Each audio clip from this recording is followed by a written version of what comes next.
As you know, Eagles fans fell fast in love with quarterback Carson Wentz, appreciating his blue-collar mentality.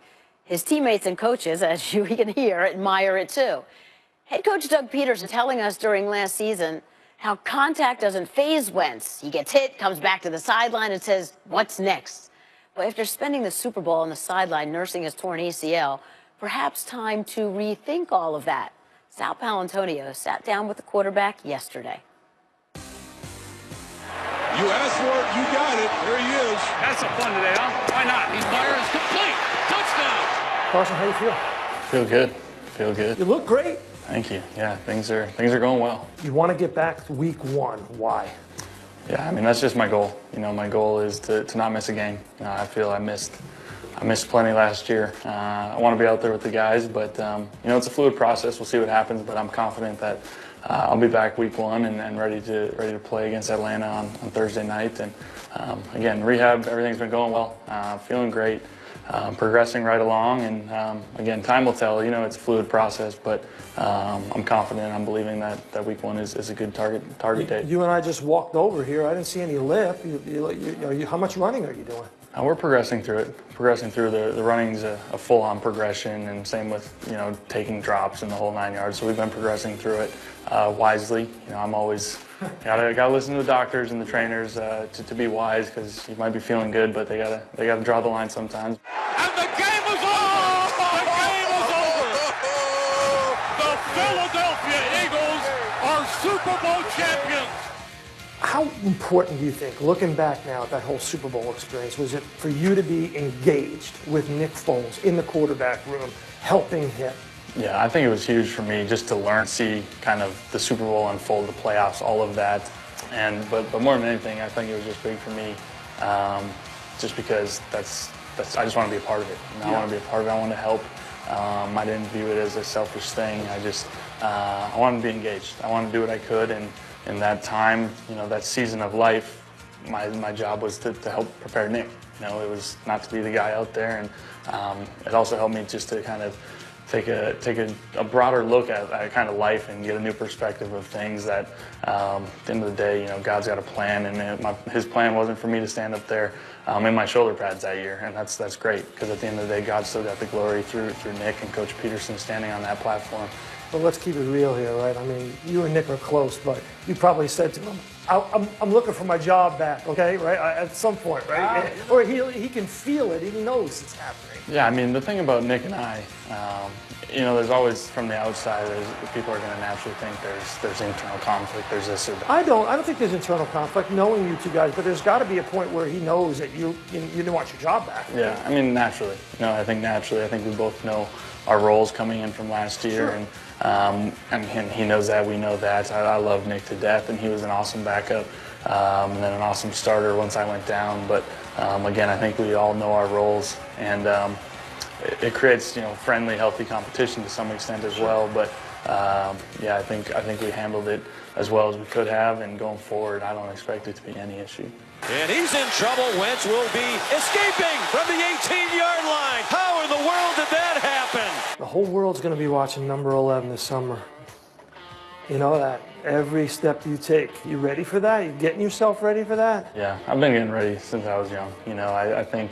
But coming back from the injury is what I'm saying. It's like, yeah, what's Carson up to? What's he doing? When's he going to throw? When's he going to practice? When's he going to play? I mean, it's going to be constant. That's just life. That's just life. You know, all eyes are on us, whether we're hurt and recovering, whether we're active, whether we're But this is different. out and about. Coming back from a major injury. For sure. But I don't let it be anything different. And I don't approach it differently. Just handle my business the way I do, and you know, I believe, and I'm believing, and I'm confident that I will be back and I will be healthy and better than ever. And you know, the Lord's taking care of the rest. So you and Doug, we were just chatting in over here for a second. Did he have that quote-unquote sit down with you about, you know, trying to, hey, take it easy a little bit out there, don't be so aggressive, protect the bod, protect the franchise? Yeah, I mean, the quote-unquote sit down happens, you know, every day. You know, there's little things that that we both. He said, "I'm gonna have a sit down with Doug." Yeah. I mean, we've talked about it quite a bit. You know, I've talked with him, I've talked with Press, I've talked with Coach Groh.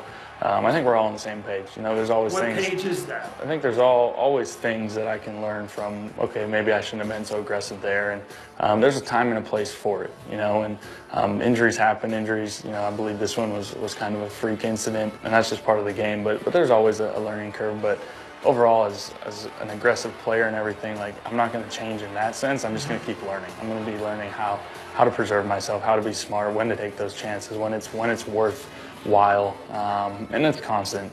It's a constant learning that'll happen throughout my whole career, but it's definitely something I'm taking seriously at the same time. How to preserve yourself sounds good in an interview in May as we welcome you into the Verizon film room. You know, during this season, Doug Peterson was trying to explain to us just how he kind of adapted the offense for Wentz, and he said he went all the way back to his high school film to see how he played even back then, and he described it as carefree but not reckless. This is his style. Is it realistic to think anything can change? Well, I think the way Carson answered the question was great in terms of, you know, knowing when to be aggressive and knowing when you have to kind of take your foot off the gas. And, you know, reference him in high school. Well, in college, he was more of a runner in college than he was a passer. And then you look at the beginning of this season when he's playing. This is week 1. The difference for the Philadelphia Eagles in terms of winning and losing games early in the season was this right here. His athleticism, his ability to make plays like that. You don't want to take that away. And so then you fast forward to the next time they play the Washington Redskins. And I think John Gruden called him Houdini after this. And so you don't always want to give yourself up as a quarterback because you're trying to not get injured or not be hurt because you're trying to extend plays. Or this one on the road against Seattle that, quite honestly, I don't know if there's another quarterback in the league can make that type of throw. And so you see that and you say, the last thing Doug Peterson wants is to remove that from their offense. He's what makes them special when it comes to that. I think what you want, and this is what he's talking about in terms of learning, and this is how coaches coach it, less adventure on throwaways. If you're going to throw it away, less adventure. Like, we don't need you to get hit on a throwaway. Yeah. If we're going to get hit on something like that, fine. But get down on a run, get out of bounds on the sideline, be smarter, right? Things like that. But even getting down on a run, Adam, I mean, you look at the second play against the Redskins, you think, hey, listen, you got guys around you, guys around your legs. Hey, you want to go down. Or the play where he was injured. I mean, he's trying to score. You know, so there's certain elements that I think just are probably in his nature of being a competitor. You don't want to take the Wentz out of Wentz. No. And those are the kinds of plays that you've seen from quarterbacks over time. Steve Young, John Elway. Right. You can't tell them to change their style of play. The best example of someone who people have tried to coach out of it is Ben Roethlisberger.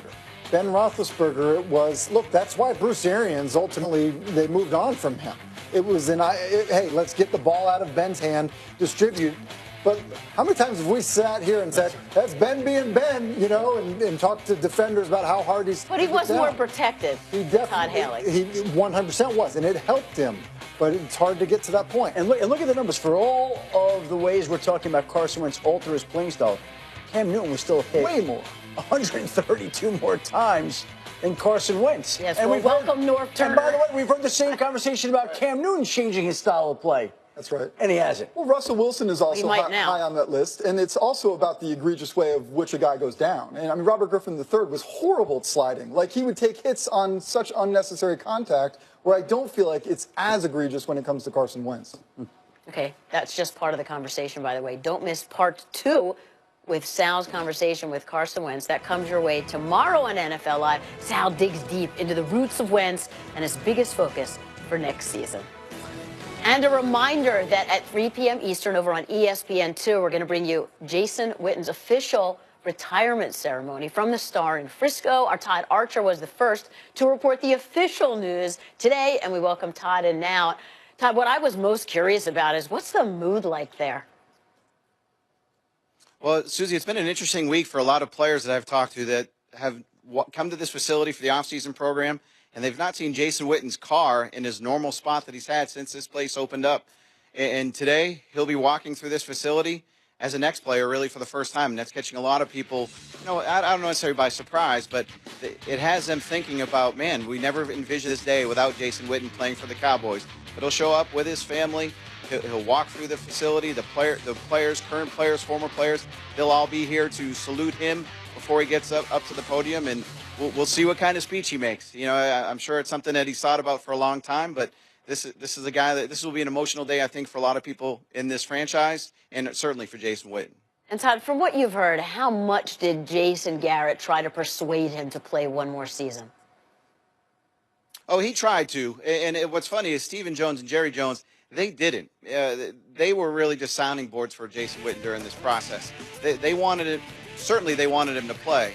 But they see the opportunity ahead of him and what this could be for himself, for the future, for his family and all that. But Jason Garrett certainly tried to get him to play. But at the end, I think even he realized that this is the right thing for Jason Witten to do for his long-term future. And 15 years, fourth most catches in NFL history, all those Pro Bowls games played. Jason Witten's run a pretty good race.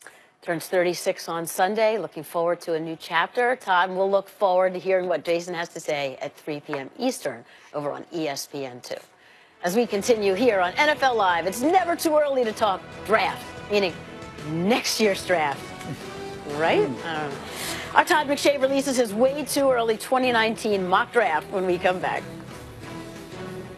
Film Room is brought to you by